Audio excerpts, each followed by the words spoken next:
অতীতে যদি দেখেন ম্যাডাম খালেদা জিয়া ক্ষমতায় থাকাকালীন ম্যাডাম খালেদা জিয়ার গাড়িতে বোমা পড়ছে। যারা জুলাইকে ধারণ করে, যারা পরিবর্তনের জন্য লড়াই করেছে, তারা এই কাঠামোগত সংস্কারগুলো চায়। তো সেটা তড়িঘড়ি করার কিছু নেই। তারা তো ডে ওয়ান থেকে যে প্রসেসের মধ্যে যাওয়ার কথা সেটাই তো তারা ওন করেনি, সেই ওটটা তারা নেয়নি। ফরেন পলিসির হেড এমন একজন মানুষকে বসিয়েছি, ফরেন পলিসির হেড এমন একজন মানুষকে বসিয়েছি যে নির্বাচনের 3 দিন আগে একটা দাসখত লিখে দেওয়া চুক্তি করেছে। তারপর আপনি যদি ফরেন পলিসি নিয়ে গর্ব করতে চান, গর্ব করতে পারেন। নেতা বদলায়, দল বদলায়, জন্ম নেয় নতুন দল, কিন্তু সাধারণ মানুষের ভাগ্য কি আসলে বদলায়? আশ্বাস আর প্রতিশ্রুতির ভিড়ে আমরা খুঁজব বাস্তবতার প্রতিফলন। আমাদের কাজ প্রশ্ন করা, দেশ ও মানুষের স্বার্থে প্রশ্ন আমরা করেই যাব। থাকবে মত ও ভিন্ন মতের শ্রদ্ধা। স্টার নিউজের কড়া আলাপে আজকে আপনাদের সাথে ফারাবি হাফিজ।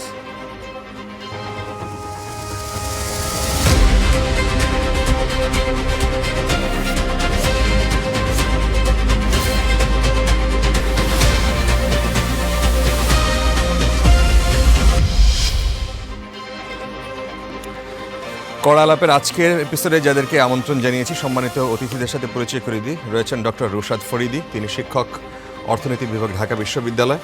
এবং রয়েছেন ব্যারিস্টার সৈয়দ ইজাজ কবির, তিনি মানবাধিকার বিষয়ক সম্পাদক, জাতীয়তাবাদী আইনজীবী ফোরাম। এবং কিছুক্ষণের মধ্যে আমাদের সাথে যুক্ত হবেন এস এম সাইফ মোস্তাফিজ, তিনি যুগ্ম সদস্য সচিব, জাতীয় নাগরিক পার্টি এনসিপি। আমরা যখন এই প্রোগ্রাম শুরু করছি, কিছুক্ষণের মধ্যেই সাইফ মোস্তাফিজ আমাদের সাথে যুক্ত হবেন। এই প্রোগ্রাম যখন শুরু করছি তখন আপনারা জানেন যে এনসিপি তাদের জুলাই পদযাত্রা শুরু করেছে। আজকে গাজীপুরে তারা প্রোগ্রাম করেছে। তারা কিছুক্ষণ আগে সাভারে একটা দুর্ঘটনার শিকার হয়েছে আমরা শুনলাম। সেখানে ককটেল বিস্ফোরণের ঘটনা ঘটেছে। আমাদের সহকর্মী সোহান সিরাজি, তাকে যদি পাই আমরা তাকেও কানেক্ট করতে চাই। কিছুক্ষণের মধ্যেই তিনি হয়তো কানেক্টেড হবেন। আমরা তার কাছ থেকে আপডেট নিতে চাই যে কারা ঘটালো, কী ঘটলো এবং আসলে কি ঘটেছে। এখনও গণমাধ্যমে সেভাবে আসেনি। আমরা আলোচনায় যাই। ব্যারিস্টার সৈয়দ ইজাজ কবির, আপনাকে দিয়ে শুরু করি। আজকে এনসিপি অভিযোগ করেছে তাদের যে পদযাত্রা, সেখানে তারা অভিযোগ করেছে গণভোটের রায় বা সংস্কারের প্রতিশ্রুতি বাস্তবায়নে সরকার বেশ ধীর গতি দেখাচ্ছে। তারা বলছেন যে এমনকি একে জাতির সাথে বেইমানি বলেও আখ্যা দেয়া হচ্ছে।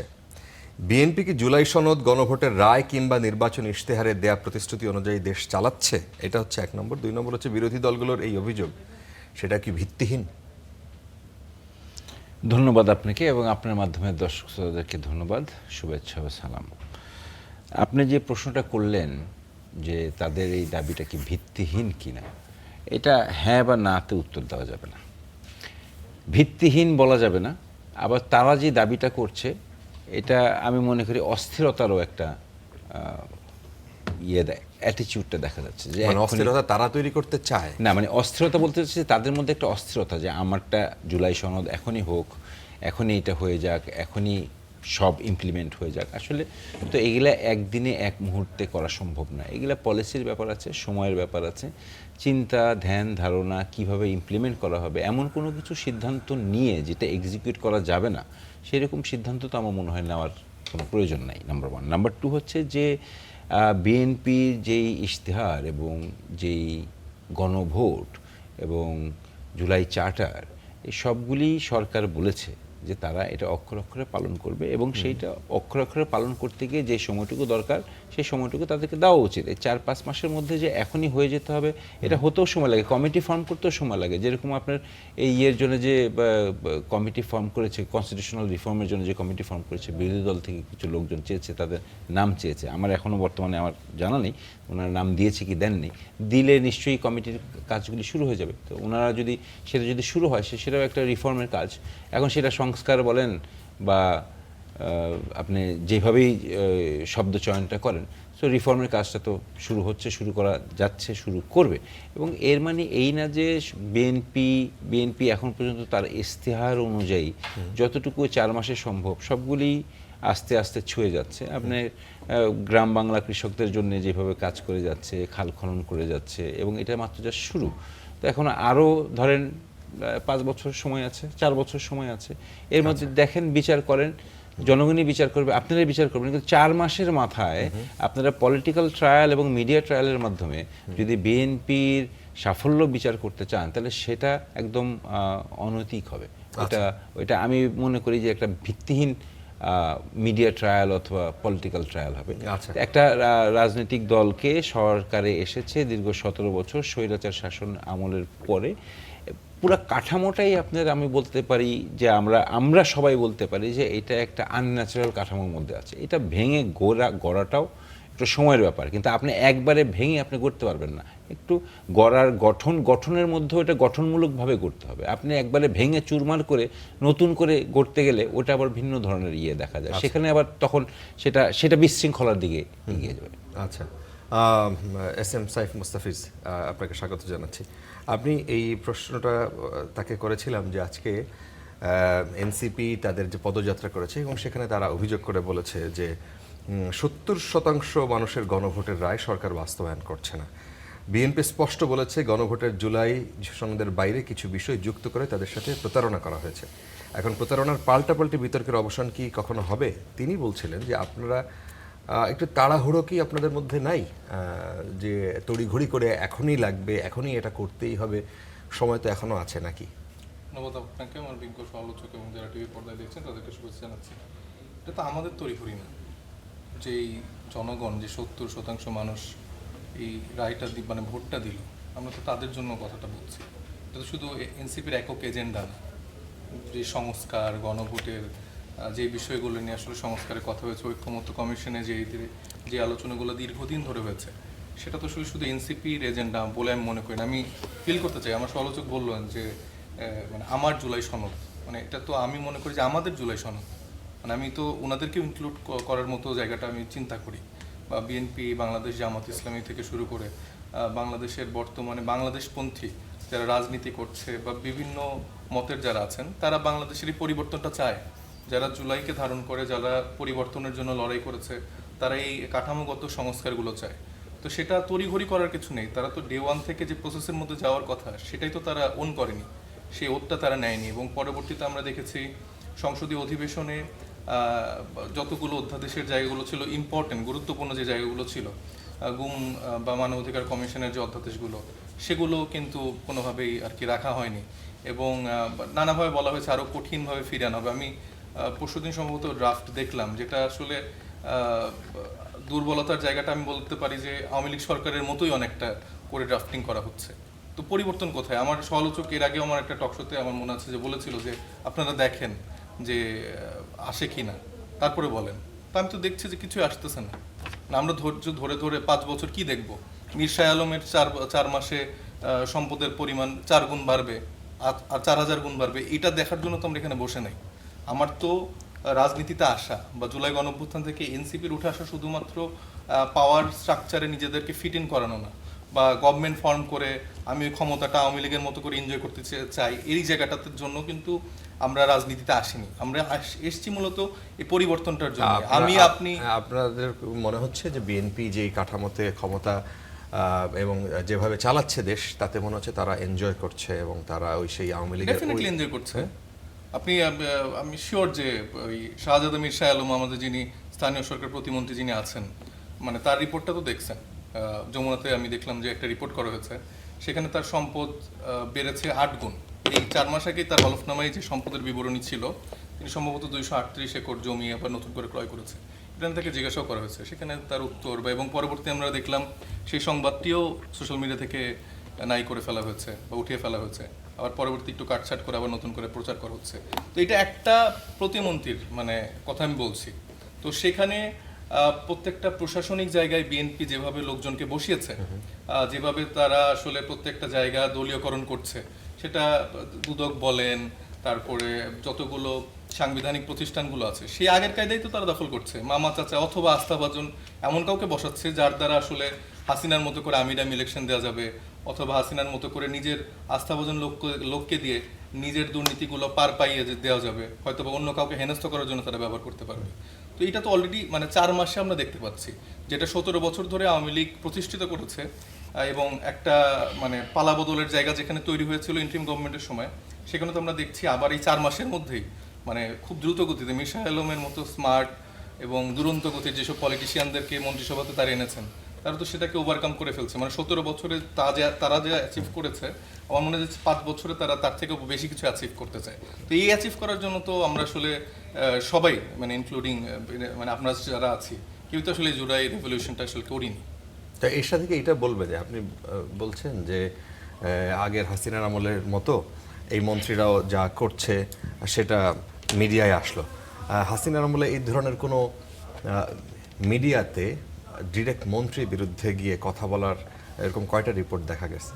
আর সেটা তো খুব বেশি দেখা যায়নি, কিন্তু আমি যেটা বলছি যে বিএনপি সরকারের স্থায়িত্বকাল বা যতটুকু সময় আছে 4 মাস ধরে আছে, এবং যেই পরিক্রমা দিয়ে তারা ক্ষমতায় এসছে তারা এখনো ওই পাওয়ারফুল জায়গাটা এখনো হোল্ড করছে না। আচ্ছা। যে 5 বছরের কথা আমার সমালোচক বলছিলেন, 5 বছরের জায়গাটায় যেতে যেতে ওইটা অ্যাচিভ করে ফেলবে।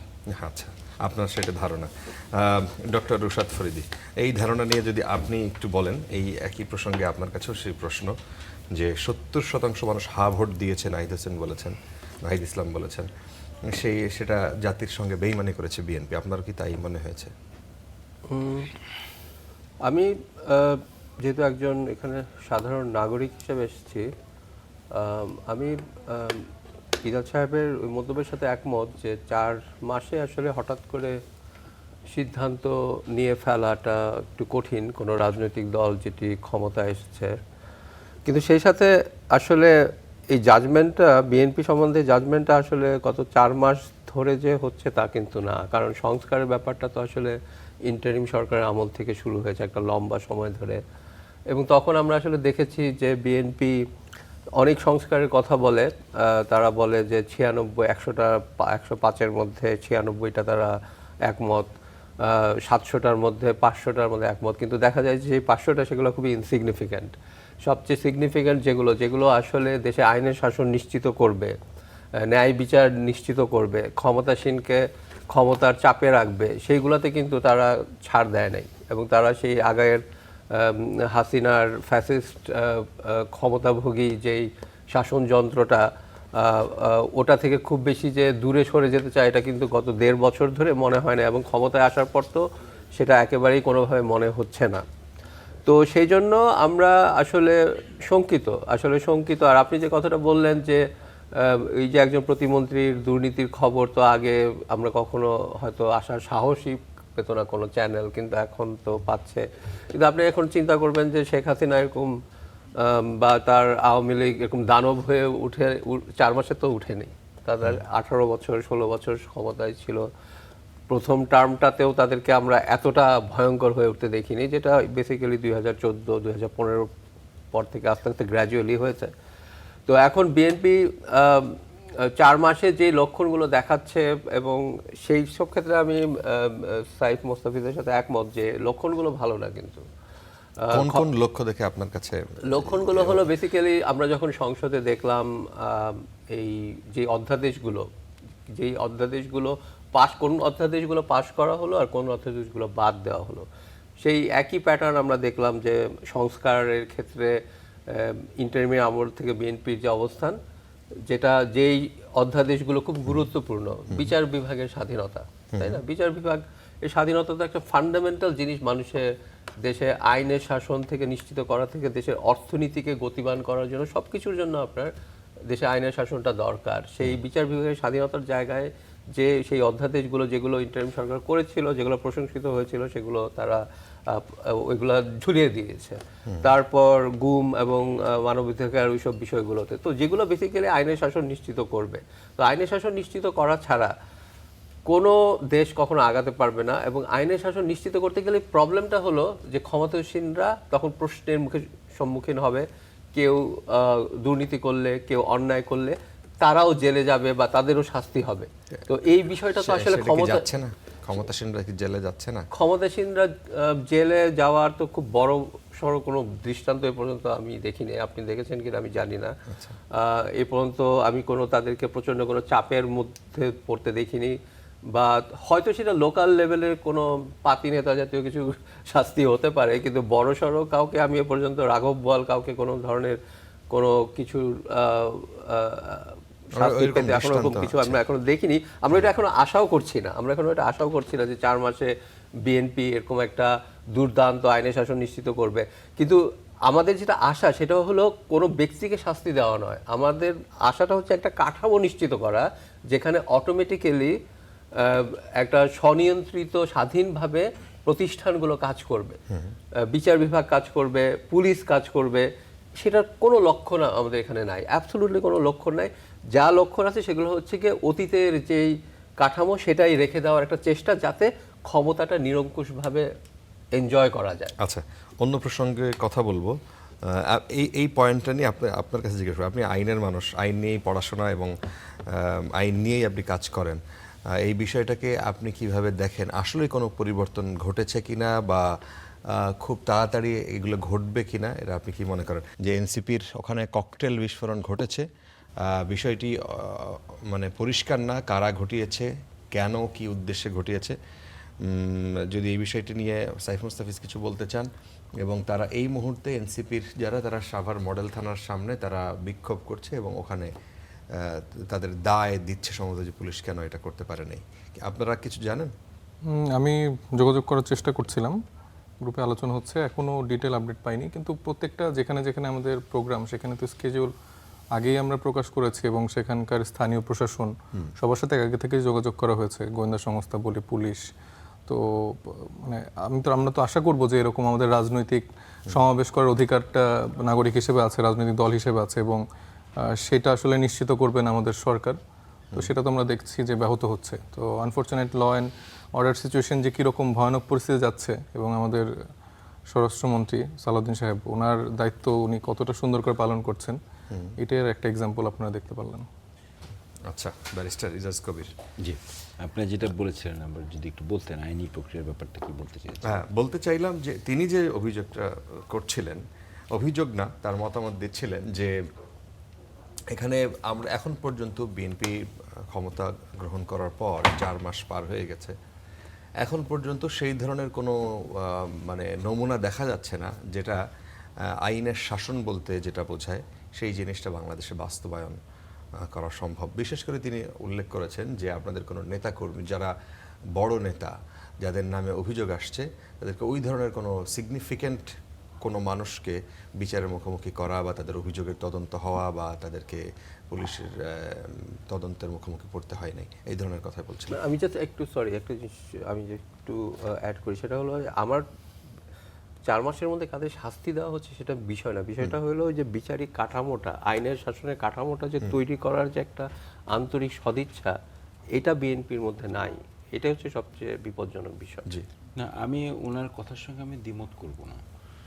আপাতত দৃষ্টিতে সেরকমই কিন্তু অনেকটা মনে হচ্ছে, কিন্তু আমি যেটা বুঝি, জানি, বিশ্বাস করি, এবং আমার এই ছোট মানে রাজনৈতিক এই ছোট জীবনে এবং এই বর্তমানে বিএনপি ক্ষমতা আসার পর আমার যতটুকু আমি দেখতে পাচ্ছি, বুঝতে পারছি এবং জানতে পারছি, সেটাতে হচ্ছে যে পলিসি ইজ অনগোয়িং, আপকামিং। এটা আপনি বিল্ডিংটা হতে সময় লাগবে। আগে আপনি বেসমেন্ট তৈরি করবেন, তারপরে আপনার পিলার তুলবেন, তারপরে ছাদ তুলবেন, তারপরে আপনি রুমগুলি বানাবেন অ্যান্ড দেন ডেকোরেট করবেন। সো ইট হ্যাজ এ আপনাদের এবং আমাদের সবার যে আশাটা, it will have to be a cumulative effect of all building a structure. এখন আমি ওই 4 মাসের দোহাই বা 5 বছরের দোহাই আমি দিব না, কিন্তু যে দেখতে পাচ্ছেন না কথাটা সত্য, কিন্তু কাজ যে হচ্ছে না এটা বলাটা ঠিক হবে না, 1 নাম্বার। 2 নাম্বার হচ্ছে যে আইনি প্রক্রিয়াটা এই মানে কাজ হচ্ছে, মিডিয়া দেখাচ্ছে না, ব্যাপারটা কি এরকম? না না, সেরকম আমি বলবো না, সেরকম মিডিয়া দেখাচ্ছে না এরকম না। বিএনপির যদিও একটা ফল্ট আছে যে বিএনপি যত ভালো কাজ করে ওইটা নিজেরা ফলাও করতে পারে না। বিএনপির এটা দোষ ওদের থেকেও আছে, এটা পারে না নিজেরা, কেন জানি। আরেকটা হচ্ছে যে সেটা হলো যে আপনার বর্তমানে আপনার বিএনপির যেই পলিসিগত দিকগুলি নেওয়ার, এইগুলা নিচ্ছে, এইগুলা চলছে। আপনার ফরেন পলিসি বলেন, এখন সাইফ যেটা বললেন যে স্বরাষ্ট্রমন্ত্রীর ব্যর্থতাটা একটা ককটেল দিয়ে দেখালেন, আবার হয়তো বলবেন যে নিজের এলাকায় মাদকদ্রব্য সামাল দিতে পারছে না, প্রায় 1000-এর মতো খুন, কোনোটাই আমলে নেওয়া যাবে না। না, সবগুলি আমলে নিতে হবে, কিন্তু কিছু ডিফারেন্সিয়েট করতে হবে। এখন যেটা হচ্ছে যেটা হলো যে আওয়ামী লীগের আমলের সময় আর বর্তমান আমলের সময় মূল ডিফারেন্সটা হচ্ছে যে কোনো স্টেট অর্গান কোনো অপরাধের সঙ্গে যুক্ত না। এখন পর্যন্ত কেউ গুম হয়নি। হ্যাঁ, ছিনতাই হচ্ছে, ডাকাতি হচ্ছে, চুরি হচ্ছে, শিশুদের প্রতি আমরা দেখছি, অপরাধ প্রবণতা বেশি দেখছি, নারী নির্যাতনের দিকটাও দেখছি।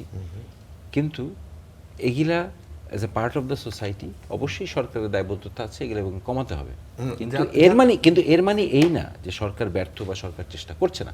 কিন্তু একই সাথে একই জিনিস আপনাকে চিন্তা করতে হবে, সেটা হচ্ছে যে প্রথমত হচ্ছে এখন আমরা যে কাঠামোটা নিয়ে সরকার বিএনপি সরকার চালাচ্ছে এটা প্রিভিয়াস স্ট্রাকচার নাম্বার ওয়ান। এটা মানে অ্যাট ওয়ান গো একসাথে পুরা চেঞ্জ করা সম্ভব না, এটা ধাপে ধাপে চেঞ্জ করতে হবে।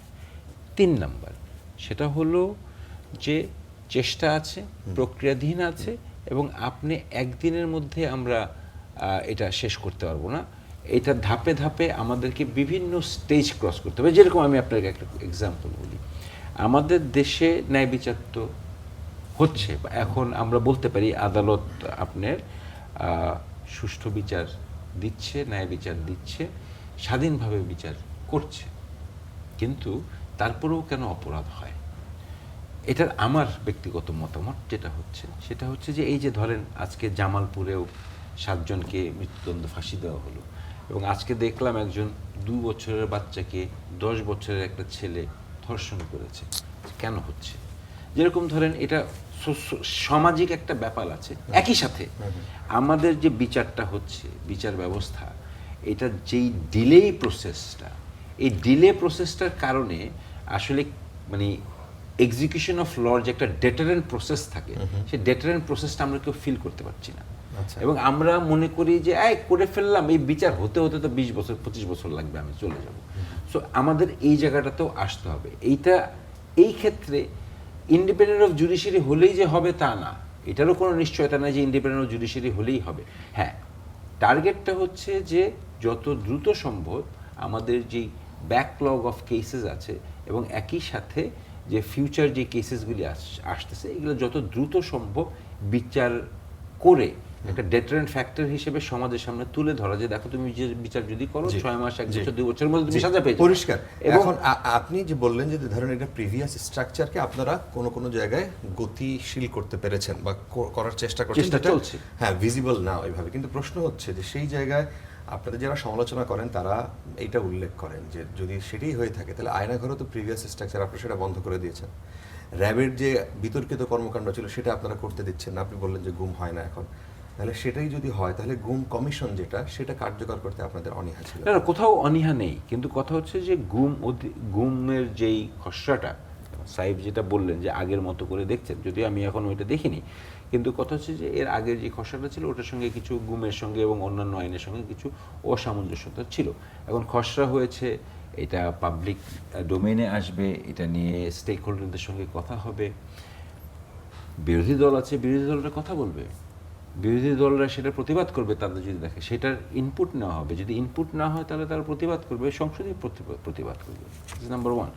নাম্বার 2 হচ্ছে টক শোতে এসে এই যে আলাপ আলোচনাটা হচ্ছে, it is also a pressure on the government.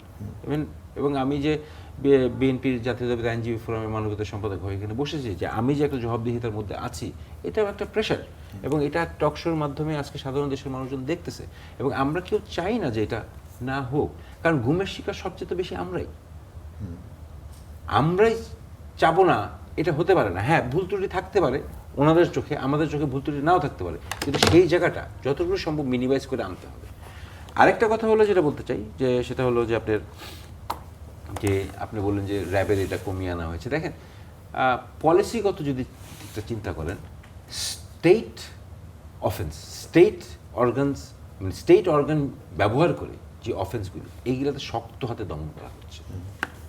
এইটা কিন্তু মানতেই হবে, এটা মানতেই হবে। এখন অন্যান্য যেগুলা আছে এগুলা দেখার বিষয় আছে, এগুলা পুলিশের বিষয় আছে, এগুলা আরো অন্যান্য বিষয় আছে, এগুলা মানে আস্তে ধীরে বলতে এমন বোঝাচ্ছিল যে একেবারে স্লো মোশনে যাবে, বাট একটা রিজনেবল একটা টাইম লিমিট এবং একটা রিজনেবল মোশনের মধ্যে দিয়ে এটা যেতে হবে এবং ওইভাবে এটা অর্জন করতে হবে। এটা আমি 1 সপ্তাহের মধ্যে পারবো না, এটা আমি 6 মাসের মধ্যে পারবো না। এবং এই 17 বছরের মধ্যে যে আমার ব্যুরোক্রেসির মধ্যে যেই লেয়ার্সগুলি আছে, ধরেন ডেপুটি সেক্রেটারি, তারপরে তার উপরে যা, এগুলো তো সবই আওয়ামী লীগের আমলে। এখন কারা আসলে সক্রিয়ভাবে রাষ্ট্রের জন্য কাজ করছেন, কারা আসলে ফ্যাসিস্ট দোষের জন্য কাজ করছেন, আর কারা আসলে বিএনপির লোক, এটা বোঝা বড় মুশকিল। আর সাইফ যেটা বললেন যে বিএনপি নিজের মতো করে তার দলীয় লোক দিচ্ছে, এখন বিএনপি সরকার চালাচ্ছে, সে যাকে দিয়ে যোগ্য মনে করবে এবং যাকে দিয়ে মনে করবে যে তার প্রশাসনটা চালাতে সুবিধা হবে তাকেই দিবে। সে যোগ্য কিনা, সে কি মানে কোন বিবেচনায় বিএনপি সেটা আপনি কোন বিবেচনায় এই কোম্পানির অ্যাঙ্কার হয়েছেন, এটা কোম্পানির ব্যাপার।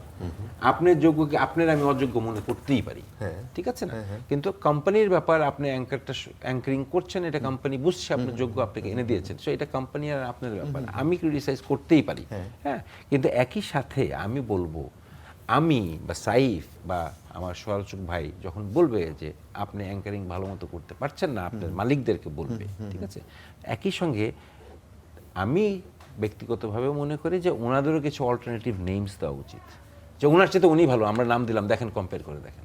ওনারা কিন্তু সেটা করছে না, ওনারা বলছে যে আপনি যাকে দিয়েছেন উনি খারাপ, কিন্তু ওনারা একটা ভালো মানুষের অল্টারনেটিভ নেম এনে দিতে পারতেছে না। ওনার একটা মানে আমি যখন আপনার কথা বলছি তখন আপনি আমার দলীয় লোক হয়ে যাচ্ছেন, তো উনি একটা অল্টারনেটিভ নিয়ে আমার সে দেখ না, তো উনি একটা তাহলে ইন্ডিপেন্ডেন্ট লোক দেখ, আর নয় উনি আমার দলের লোকের দেখ। অল্টারনেটিভ ওনারা কোনো নাম কিন্তু প্রস্তাবনার মধ্যে আনতেছেন না বা আনছেন না।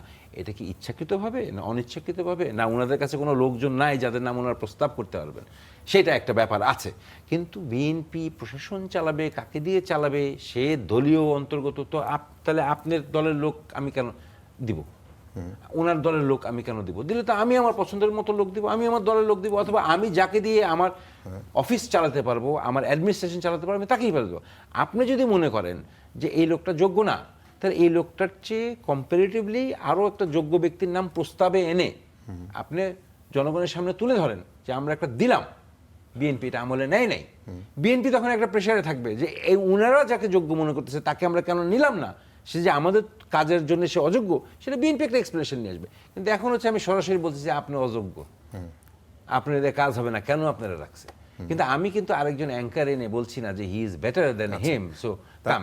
আরেকটা জিনিস ব্যাপার, তার মানে ঘুরে ফিরে সেই জায়গায়, মানে যে কোটা পদ্ধতির যেই ব্যাপারটা ছিল, যে আমার ধরেন আপনি একজনকে নিবেন, আপনি একজন অ্যাঙ্করকে আপনার মতো করে এনে বসাবেন, মানে আপনার কোটায়, মানে আপনার বিবেচনায়, সে তো মানে আপনার দলীয় যে স্বার্থ সেটা সংরক্ষণ করতে পারে কিনা সেই বিবেচনায় তাকে আপনি বসাই দিবেন, তাই তো? আপনার অফিস আপনি কাকে দিয়ে চালাবেন, আপনার অফিসের প্রফিট, আপনার অফিসের কার্যক্রম, আপনার অফিসের ম্যানেজমেন্ট সব যে চালাতে পারবে আপনি তো তাকেই রাখবেন। এখন সেটা যদি আমি দোষের মনে করি তাহলে দোষের, আর সেটা যদি দোষের না হয়ে থাকে, কোম্পানি যদি মনে করে যে না he is the right man for me, unless someone else proves it, যেহেতু এটা সরকার, তাহলে অতক্ষণ পর্যন্ত আপনার right man. But it is very much easy to pinpoint and say যে আপনার দলীয় দল। এখন বিএনপির মধ্যে অনেক লোক আছে, হ্যাঁ, এখন বিএনপি মনে করতে পারে আমারে অনেক কাজে যোগ্য মনে করে না, আবার আমারে অনেক কাজে যোগ্য মনে করে। এখন আমি তো ইলেকশন করি নাই, এখন আমার যদি বলে যে আপনি ইলেকশন করেন না কেন, আপনি তো অনেক যোগ্য লোক, আপনার মতো লোক তো বিএনপি তো অভাব আছে, আপনার তো ইলেকশন করা উচিত ছিল, কিন্তু আমি তো করি নাই। এটা বলে নিশ্চয়ই অনেকেই বলে, কিন্তু কথা হচ্ছে যে বিএনপি যেভাবে চালাবে, আমার কি মনে করলাম আর আমার শুভাকাঙ্ক্ষীরা কি মনে করলো, তাতে কিন্তু দল চলবে না। দল কিভাবে চলবে দলের প্রধান নিশ্চিত করবে, এবং দল মনে করবে কাকে দিয়ে দল চালাবে, এবং সেই সিদ্ধান্তে যদি দল ভুল করে তাহলে সেই দলকে পস্তাতে হবে। আচ্ছা আচ্ছা, পরিষ্কার। ডক্টর রুশাদ ফরিদী, আমি একটু অ্যাড করতে চাই। জি জি সাহেব মোস্তাফিজ। আমার মনে হয়েছে আমার সহলোচক আসলে কোম্পানির জায়গাটা একটু মানে এলোমেলো করে ফেলছে। কোম্পানি সরকার, মানে এখানে কোম্পানির মালিক হচ্ছে আমার জনগণ। বিএনপি বা তারেক রহমান বা উনি আসলে এই কোম্পানির মালিক না, বরঞ্চ কোম্পানির মালিক তারেক রহমান, সালাউদ্দিন আহমেদ বা ওনাদেরকে একটা রোলে রেখেছেন, চাকরি দিয়েছেন, যে তার পারপাস সার্ভ করে দেশ চালানোর কথা। এবং যেই জায়গাগুলোর কথা বলছি, স্থানীয় সরকার নির্বাচনের জায়গাটা বা ধরেন সাংবিধানিক প্রতিষ্ঠানগুলো, এখানেও জনগণের একটা আকাঙ্ক্ষা আছে যে একজন নিরপেক্ষ লোক বসবে। আমি বলছি না কিন্তু এনসিপির লোক দেন, জামাতের লোক দেন বা আপনার লোক দেন, এখানে কাঠামোটা আমরা ভেঙে সাজাতে বলেছি যেখানে একজন নিরপেক্ষ লোক যেন বসতে পারে। হ্যাঁ, তার ক্রাইটেরিয়া অনুযায়ী সে যদি যোগ্য হয়, সে বিএনপি মতাদর্শিক হতে পারে, এনসিপির মতাদর্শিক হতে পারে বা আপনার মতাদর্শিক হতে পারে। কিন্তু আপনি যদি একদম মানে বেছে বেছে যে এই লোকটা ইলেকশনে হেরেছে, একে প্রশাসক হিসেবে বসাও, এই লোকটা হচ্ছে এই আমার দলে এতদিন ধরে লন্ডনে আমাকে সার্ভ করেছে, তাকে তাহলে আমি ওইটা দিয়ে দিলাম। জনগণ তো এইটা দেয়নি। আপনারা যে কয়েকটা আসন পেয়েছেন সেই অনুযায়ী আপনারা কাজ করেন, আপনার কোম্পানিতে সেই অনুযায়ী আপনারা বেতন পাচ্ছেন, চাকরি করছেন, করেন। কিন্তু আপনি যদি কোম্পানির মালিক মনে করেন হাসিনার মতো যে আমি কোম্পানির মালিক হয়ে গেছি, টেক ওভার করে ফেলছি, সেটা আমার মনে হচ্ছে একটু ভুল। আচ্ছা, এটার আমি একটু ব্যাখ্যা দিয়ে দিই কোম্পানির আলোকে। উনি যেটা বলছেন, না একটু আমি শেষ করি, আমি একটু শেষ করে নিই। ওনার ব্যাখ্যাটা in one line right, but company হিসাবে যদি ধরি, বাংলাদেশ বিএনপি সরকারটা পাবলিক কোম্পানি, এটার মালিক শেয়ার হোল্ডার হচ্ছে জনগণ। জনগণরা শেয়ার হোল্ডারের অ্যানুয়াল জেনারেল মিটিং এ ম্যানেজিং জনগণের ডাইরেক্টর একাংশ 60% ওকে 60% ভোট, Okay. ঠিক আছে। তারা ম্যানেজিং ডাইরেক্টর, সিইও, চেয়ারম্যান বসেছে এবং তারা এখন সিদ্ধান্ত নেবে এবং তাদের সিদ্ধান্ত বোর্ড অফ ডাইরেক্টরসের হবে। বোর্ড অফ ডাইরেকশনে তারপরে তারা যা সিদ্ধান্ত নিল 5 বছর পরে আবার অ্যানুয়াল জেনারেল মিটিং হবে, যেটা হলো ভোট। সেটাতে তারা যদি ভুল করে থাকে তাহলে তাদেরকে সরাই দেওয়া হবে, আর নয় এই ম্যানেজমেন্টই চালাবে। কিন্তু এই ম্যানেজমেন্ট কিভাবে চালাবে সেই শেয়ার হোল্ডাররা তারা যখন পছন্দ করে কোম্পানিতে চেয়ারম্যান, ম্যানেজিং ডাইরেক্টর, সিইও, অন্যান্য শেয়ার হোল্ডিং ডাইরেক্টরকে বসিয়ে দিয়েছে, ওখানে আমার মনে হয় না আপনি you can do constructive criticism, আমার দেশের কোম্পানির মালিক হিসেবে জনগণ অলরেডি কমপ্লেইন করছে, একদম ব্লেম করতে যে পারেন না। দলীয় লোকজন বসছে, দলীয় পারপাসে সার্ভ করছে, যোগ্য লোকজন বসবে, কার্ড দেয়া, দলীয় লোকজন বসবে, যোগ্য সেই দল যাকে যোগ্য মনে করছে তাকে বসাবে। তাহলে আপনি যদি অযোগ্য মনে করেন আপনি ভাই, অল্টারনেটিভ একটা যোগ্য তাহলে লোক মানে আনেন। এবং আপনারা আওয়ামী লীগের বিরুদ্ধে যে 17 বছর ধরে লড়াইটা করলেন কি বেসিসে? শুধু ভোটের জন্য? আওয়ামী লীগের বিরুদ্ধে লড়াইটা ছিল ভোট, ল অ্যান্ড অর্ডার, এবং এই যে আপনি ফেসবুকে একটা লাইক দিতে পারতেন না, জাস্ট এই তিনটা। এই লাইকটা দেওয়ার জন্য যে আপনাকে ধরে নিয়ে যেত, মানে আপনি গুম হয়ে যেতেন। আওয়ামী লীগ যে তার চাচাতো ভাই, ফুফাতো ভাই, চাচা বিভিন্ন জায়গায় বসে, এটার বিরুদ্ধে ছিল না। আপনি যে জেলে গেছেন, আমি যে জেলে গেছি, এবং এই যে চাচা মামারা তাদের আদেশে কাঠামো ভেঙে একটা চাচা ওসিরে ফোন করলে মনে করতো আমি এখন পাওয়ারফুল এবং সে যা খুশি তাই করতো, সেরকম সিচুয়েশন। আমাকে অনুমতি দিলাম একটা ওয়ান লাইনের একটা কোশ্চেন করতে চাই। আপনাদের 17 বছরের যে লড়াই, সেখানে কি এটা কি ছিল কিনা যে হাসিনা যেভাবে দলীয়করণ করেছে, আত্মীয়করণ করেছে, জায়গাগুলো দখল করেছে, এটার বিরুদ্ধে কি আপনার লড়াই ছিল কিনা? বিএনপি আত্মীয়করণ আর দলীয়করণটা বিএনপির মধ্যে একটু দেখান তো। না, আপনারা শুধু বলতে পারবেন যে অমুক লোকটাকে বসাইছে, উনি দলীয়করণ করেছে, ভাই অমুক লোকটা তো বিএনপি করেই। আওয়ামী লীগের বিরুদ্ধে লড়াইটা আপনাদের ছিল তো নাকি? ছিল তো, অবশ্যই ছিল। সেম তো আপনারাই করতেছেন। কোথায় 4 মাসের মধ্যে সেম? আপনারা লোকাল ইলেকশন আসতেছে, লোকাল ইলেকশনে দাঁড়াবে। কবে দিবেন এখন আপনারা আপনারা local যদি election? আগের থেকে মনে করেন 1 বছরের মধ্যে লোকাল ইলেকশন হবে আমাদের অক্টোবর থেকে শুরু হবে বলেছে। হ্যাঁ, এখন কথা হচ্ছে যে local election আপনারা এই যে করবেন, সমাবেশে conflict of interest শুনে জায়গা থেকে আপনারা এই সমাবেশে বের হইছেন, মেয়রের যারা পদপ্রার্থী তারা সেই আপনারা এই পোস্টে বসে, সমাবেশে বের হইছেন, পোস্টে বসে, বের হওয়ার আগেই বলছেন আমরা গোপালগঞ্জ যাব না, সিকিউরিটি ইস্যুস। আচ্ছা ঠিক আছে, সরকার সিকিউরিটি দিতে পারতেছে না, ভালো কথা, কিন্তু আপনাদের দলীয় জনবল কাঠামোর উপর আপনাদের নাই যে আপনারা প্রতিরোধ করতে পারেন। সরকার তো ব্যর্থ আপনাদের কথা অনুযায়ী, 4 মাসের সরকার আপনাদের কথা অনুযায়ী ল অ্যান্ড অর্ডারে পুরো ব্যর্থ, কিন্তু আপনারা সমাবেশে নামলেন, তার আগে ডিক্লেয়ার করেন গোপালগঞ্জে যাবেন না। আমরা যে পয়েন্টের কথা বলতেছিলাম ভাই, আপনি পয়েন্ট থেকে চলে গেছেন। আপনারা ফুটে যেখানে ফুটছে সেখানে আপনারা স্বরাষ্ট্রমন্ত্রীর ব্যর্থতা খুঁজে বের করতে খুশি, নো প্রবলেম। এই জায়গাটা হচ্ছে প্রশ্নটা। অতীতে যদি দেখেন, ম্যাডাম খালেদা জিয়া ক্ষমতায় থাকাকালীন ম্যাডাম খালেদা জিয়ার গাড়িতে বোমা পড়ছে, ঠিক আছে, এটা 94 বা 95 এর দিকের কথা। এখন এইসব পলিটিক্যাল ইনসিডেন্ট ঘটায় কারা ঘটায় আমরা অনুমান করতে পারি, কিন্তু আগে আমরা এই যে আমি কথাটা বলার আগে উনি বলে দিল, আগে আমরা পলিটিক্যাল ব্লেম গেম খেলতাম। এই জায়গাটাতে আমার মনে হয় না যে আমরা বর্তমানে বিএনপির এই সরকার এবং আমরা কেউ পলিটিক্যাল ব্লেম গেমের মধ্যে যেতে চাই বা যাব। আমরা কোনটা, যখন বিএনপির উপরে হামলা, আমি কিন্তু সেই 94 সালের কথা বলছি, তখন আওয়ামী লীগ সরকার আন্দোলন করছে এবং আওয়ামী লীগ সরকার ম্যাডামের গাড়িতেই ফেলেছে এবং আওয়ামী বিরোধী দল হ্যাঁ ফেলেছে। কিন্তু তখনকার সিচুয়েশন আর এখনকার সিচুয়েশনে আমরা কিন্তু বলছি না যে আপনি যেরকম ফাট করে বলে ফেলেন বিএনপি, আমি কিন্তু ফাট করে বলতে পারতাম আওয়ামী লীগ করছে, বা ফাট করে বলে ফেলতাম যে এনসিপি নিজেই করে অ্যাটেনশন ড্র করছে, বলতে পারতাম, but I am not going there. I am saying that এটা সুস্থ তদন্ত হতে হবে। তাহলে এবং এটা কি it আপনাদের is উপর not আসে না? accept- যখন of course এটা আপনি সরকারের উপর আসে। লয়ের Of কথা course এটা বলছেন, সরকারের উপর আসে। আপনার শুনেন, যেখানে শুনেন, একটা সমাবেশ হওয়ার আগে সেখানকার স্থানীয় প্রশাসন সবাই ইনভলভ, সবাই জানে, তাহলে সেখানে একটা ককটেল বিস্ফোরণ হয়ে যাচ্ছে, সেটা তাহলে কার দায় দিব? এটা তাহলে আমাদের দায়, এনসিপির দায়? অফকোর্স এটা সরকারের দায়বদ্ধতা, ঠিক আছে। এখন কেউ একজন ঢুকে যদি এখানে একটা কিছু করে যায়, সেটার জন্য যে আমরা সবাই জানি ঘটনাটা সেরকম নাও হতে পারে, ঠিক আছে। আবার আপনাদের এনসিপির ভিতরে যে আওয়ামী লীগ জামাত নাই, সেটা আপনারা জানেন কি জানেন না, এটা আপনারা নাও জানতে পারেন। আমাদের বিএনপির ভিতরে যে গুপ্ত সুপ্ত জামাত নাই বা গুপ্ত সুপ্ত আওয়ামী লীগ নাই, এটা আমরা নাও জানতে পারি।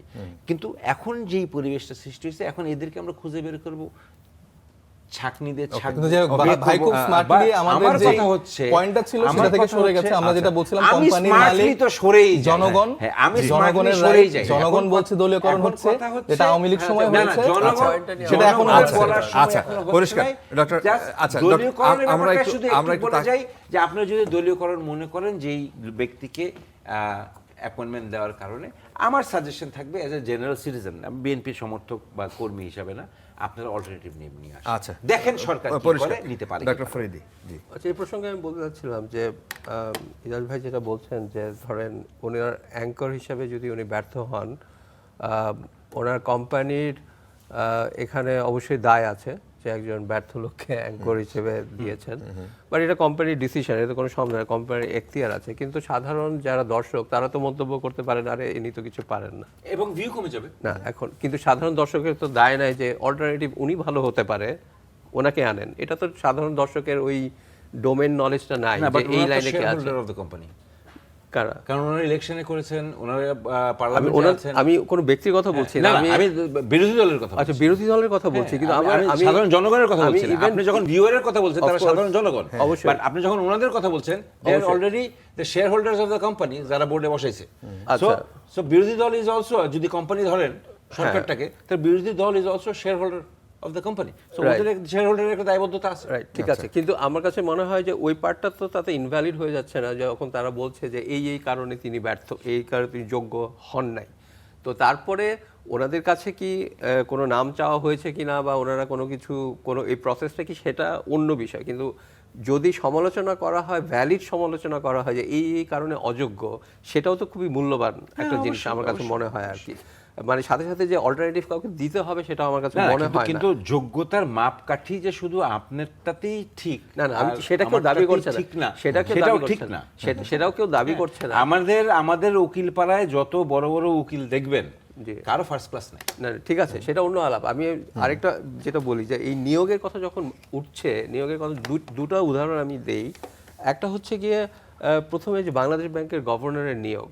তো গভর্নরের নিয়োগ যেটা, এটা তো আমি অর্থনীতিবিদ হিসেবে বা অর্থনীতির সামান্য ছাত্র হিসেবে আমি আতঙ্কিত বোধ করেছি যে একটা দেশের কেন্দ্রীয় মুদ্রানীতি যে প্রতিষ্ঠানটি নিয়োগ করবে, যেটা একদম খুবই হাইয়েস্ট প্রফেশনাল বডি, সেখানে যেই ধরনের একটা মানুষকে থাকা দরকার, এবং তার পূর্ববর্তী যেই ব্যক্তিটাকে আমরা দেখেছি, তাকে নিয়ে হয়তো কিছু সমালোচনা থাকতে পারে, তার তুলনায় যদি আমি এখন কম্পেয়ার করি, তাহলে এটা একটা ভয়াবহ বাজে নিয়োগ। তো এই নিয়োগটা নিয়ে অবশ্যই কেউ যদি এটা বলে যে এটা ভয়াবহ বাজে নিয়োগ এই কারণে, তাহলে সেটাও তো অনেক মূল্যবান একটা বিষয়। এখন ওনাদের পার্টি হয়তো সাথে সাথে অল্টারনেটিভ কাউকে হয়তো বলতে পারতেছে না, বা জামাত হয়তো অল্টারনেটিভ কাউকে বলতে পারছে না, কিন্তু এই সমালোচনাটা তো একটা নিয়োগ, এবং যেহেতু গভর্নমেন্ট নিয়োগটা দিবে, গভর্নমেন্টের খুঁজে বের করা উচিত যে যোগ্য লোকটা কে। নট নেসেসারিলি এটার দায়িত্ব হচ্ছে বিরোধী দল কাউকে প্রপোজ করা। এই পয়েন্টটা হচ্ছে এক নাম্বার একটা পয়েন্ট। কিন্তু প্রপোজ করতে পারবে না এমন কোনো কথা না, এরকম কোনো কথা নাই। আমি কিন্তু প্রপোজ না করার কারণে যে এই দায়টা দেওয়া হবে, আমার কাছে এই দায়টা কাউকে দায় দেওয়া হচ্ছে না। আর আরেকটা বিষয় হলো কি, এরকম আরো নিয়োগ যেটা আমরা দেখেছি, সেটা হলো যে আমরা দেখেছি যে খুনের আসামি হয়েছেন, ইন্টারমিডিয়েট সরকারের আসার পর খুনের আসামি হয়েছেন, এবং যার হয়তো তাকে দল থেকে সাসপেন্ড করা হয়েছে। তারপর দেখলাম যে উনি একজন গুরুত্বপূর্ণ সংসদ এলাকা থেকে নির্বাচিত হলেন, একজন গুরুত্বপূর্ণ মন্ত্রী হলেন, এবং মানে বেশ বোঝা যাচ্ছে যে উনি ক্ষমতা বলয়ের খুব ঘনিষ্ঠ। তো এই জিনিসগুলো তো আমাদের মনে প্রচন্ড শঙ্কা তৈরি করে, তাই না? অবশ্যই। যে তো এটার সঙ্গে একটু কথা আছে, আমি বলবো। আপনি হ্যাঁ, অবশ্যই কথা থাকতে পারে। তখন এই প্রশ্নগুলো উঠে আসে যে এই নিয়োগগুলো আসলে কিভাবে হচ্ছে। এটা কি সেই 17 বছর নির্বাচনে থাকার সময় যেসব সুবিধা হয়তো উনি পেয়েছেন, যেসব ফেভারিটিজম পেয়েছেন, যেসব এগুলোকে এখন প্রতিদান দেওয়া হচ্ছে কিনা, এই যে প্রশ্নগুলো জনগণের মাঝখান থেকে আসে এবং এই গুরুত্বপূর্ণ প্রতিষ্ঠানগুলোতে জাস্ট নিজের পলিটিক্যাল ক্যাপিটাল যেগুলো অর্জন করেছেন সেগুলো তিনি এখন প্রতিদান দিবেন, দিয়ে বিপজ্জনক লোক, অযোগ্য লোকদেরকে দেশের গুরুত্বপূর্ণ সংস্থার প্রধান বসিয়ে দেশকে একটা বিপজ্জনক অবস্থার দিকে ঠেলে দেবেন। তো এটা তো কাম্য না, এবং এই প্রশ্নগুলোর কিন্তু কোনো উত্তর নেই যে এই নিয়োগগুলো, এই খুবই বাজে নিয়োগ, সোজা বাংলায় বলতে গেলে এই নিয়োগগুলো কেন হয়েছে এটা কোনো উত্তর কিন্তু কেউ, আমি কারো কাছ থেকে আমি কিছু বলার চেষ্টা করি। আপনি যেটা বললেন যে খুনের আসামি ছিলেন, পরবর্তীতে নমিনেশন পেয়েছেন, ইলেকশনে জিতে এসেছেন।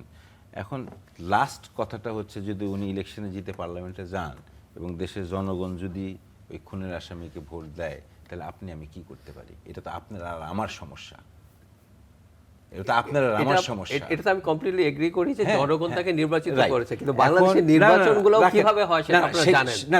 সেটাও আপনার আর আমার সমস্যা, সেটা আপনার আর আমার সমাজের সমস্যা অবশ্যই। তাহলে সেই জায়গাটাতে পলিটিক্যাল পার্টি সমাজকে বিবেচনা করে অনেক কিছু করতে হয়। আপনি যে অপটিমাম লেভেলের সিচুয়েশন কথা চিন্তা করেন, আমরা সবাই যে অপটিমাম লেভেলে থাকতে চাই, সেটা আসলে ইন থিওরি থাকে, বাট আমাদের চেষ্টা সবসময় মানসিকভাবে থাকে যে ওই অপটিমাম লেভেলটা রিচ করব, তাই তো? কিন্তু অপটিমাম লেভেলটা রিচ করা সম্ভব হয় না, কোনো দেশেই সম্ভব না, 1 নম্বর।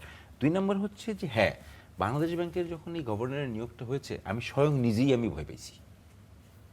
কিন্তু এটা 2টা দিক, পজিটিভ দিক আছে। এই নিয়োগটা হওয়ার পরে যে ক্রিটিসিজমটা হয়েছে, যতটুকু না হয়তোবা খারাপ হইতো, তার চেয়ে মানুষজন আরও সচেতন হয়েছে, স্বয়ং সরকারও সচেতন হয়েছে, এবং যাকে অ্যাপয়েন্টমেন্ট দেওয়া হয়েছে সে আরও বেশি সচেতন হয়েছে যে আমারে ঠিক মতো চলতে হবে। নাম্বার 1।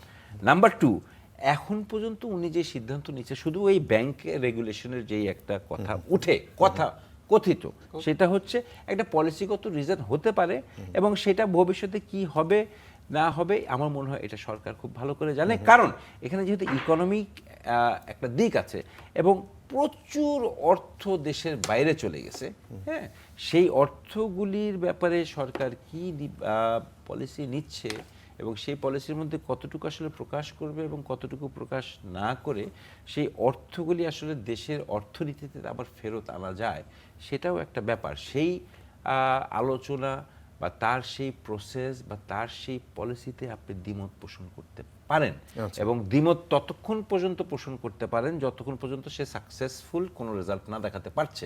আর যদি সে সাকসেসফুল রেজাল্ট না দেখাতে পারে, তাহলে আপনার যেই ব্যাখ্যা, আপনার যে সমালোচনা, আপনি সেখানে সঠিক, কিন্তু সেইটা হচ্ছে টাইমের ব্যাপার। আপনি আজকের সিদ্ধান্তর রেজাল্টটা পাবেন আরো কয়েকদিন পরে, কিন্তু সেটা 5 বছর পরে হইতে পারে, আপনি আমি গুম খুন মারা যাওয়ার পরেও হইতে পারে। আর তারপরে আপনার আমার আত্মীয় স্বজনরা আবার বলবে যে বিএনপিও খারাপ, বিএনপির আর ভোট দিব না, ওইটাও হইতে পারে। আবার ভালোও হইতে পারে যে আপনি মনে করতে পারেন যে না, বিএনপি খুব ভালো করছে, আমি এখন আর এনসিপি করবো না, আমি বিএনপিতে চলে যাব, এটাও হইতে পারে 5 বছর পর। আচ্ছা, পরিষ্কার। আমরা আলোচনা আসলে আমি যে লাইনে হাঁটছিলাম সেই লাইন থেকে আলোচনা আমরা অন্য লাইনে চলে গেছি, সেই লাইনটা আমি ধরে রাখতে চাই। সাইফ মুস্তাফিজ, এর বিষয়ে কিছু বলবেন? নিয়োগের কথা তুলেছেন এবং সেখানে বলেছেন যে যে মানুষটাকে, বাংলাদেশ ব্যাংকের গভর্নরের কথা বিভিন্ন সময় আসলে এসছে, এই টকশোতেই এসছে। এখন একটা বড় সমালোচনার জায়গা হচ্ছে যে ধরেন যে উনি একটা বড় টাকা বাংলাদেশ থেকে পাচার হয়ে গেছে, এটা আপনারা বলছেন, সবাই বলছে, বিএনপি, এনসিপি, জামাত সবাই বলছে। এখন এই টাকাটা পাচার হয়ে গেছে, সেটা আনা সেটা তো পরের প্রশ্ন। এখন যে টাকাটা আছে, এখনও যে টাকা পাচার হচ্ছে, এবং যেই টিআইবির যে রিপোর্ট আমরা দেখলাম, সেখানে যেই পরিমাণ টাকা, এবং তারপরে আরেকটা রিপোর্টে দেখলাম যে পরিমাণ টাকা 2025 সালে পাচার হয়েছে, এবং সুইস ব্যাংকে যে রেকর্ড অনুযায়ী সেটা বন্ধ করার এখন পর্যন্ত সুনির্দিষ্ট কোনো যে রুট কজগুলো সেগুলো সামনে আনা হয় নাই, এবং কারা পাচার করছে সেগুলো তারা বলা হচ্ছে না। এই জায়গা কি সরকার ইচ্ছা করেই এই পলিসিটা নিয়েছে, নাকি এটাও সময় লাগবে বের করতে? দেখেন, টিআইবি, আইন ও সালিশ কেন্দ্র এবং ইত্যাদি কিছু যে আছে, এরা সবসময় সরকারের সমালোচনা করে, কম আর বেশি। আইন ও সালিশ কেন্দ্র আমার দেখা মতে আওয়ামী লীগের সরকারের সমালোচনা কম করে, আওয়ামী লীগের বাইরের যে সরকার আছে তাদের সমালোচনাটা বেশি করে। আর টিআইবির বেলায় তারা সবসময় সমালোচনা করে, কিন্তু আওয়ামী লীগের আমলে এখন যেভাবে সমালোচনা করে তখন সেই 17 বছর অ্যাটলিস্ট আপনার আওয়ামী লীগের প্রথম টার্মের না, পরে তারা থেকে- করেছে, কিন্তু সমালোচনা কিন্তু তারা করেছে। আমি বলি জি বলি জি প্রথম টার্মের পরের থেকে তারা যেভাবে সমালোচনা করার কথা, সেভাবে সমালোচনা করে নাই, কারণ তাদের নিজেদের পার্সোনাল অথবা করতে পারে নাই।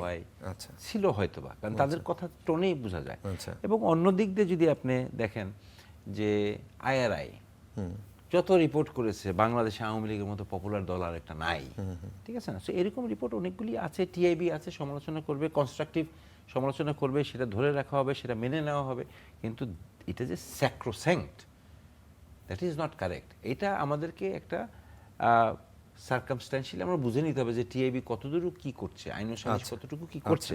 এখন টিআইবি যে সমালোচনাটা করছে, আমি বলবো না যে যথার্থ না, কিন্তু এই 4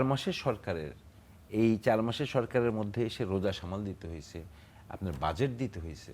না, এর সাথে টাকা পাচারের সাথে কি আমি বলছি সম্পর্ক? হ্যাঁ, বাজেট দিতে হয়েছে, এবং অর্থনীতিতে যে টাকা পাচার হয়েছে, এবং যেই রুটগুলি, সেই রুটগুলি বন্ধ করার জন্য যেই সিস্টেমটা ডেভেলপ করা দরকার, যে লোক প্রয়োজন, যে সিদ্ধান্ত নেওয়া দরকার, তা তো সহজে তো হবে না। কিন্তু টাকা যে পাচার হচ্ছে, টিআইবির কথা যদি সত্য ধরি, তো সেটা তো থামাতে হবে।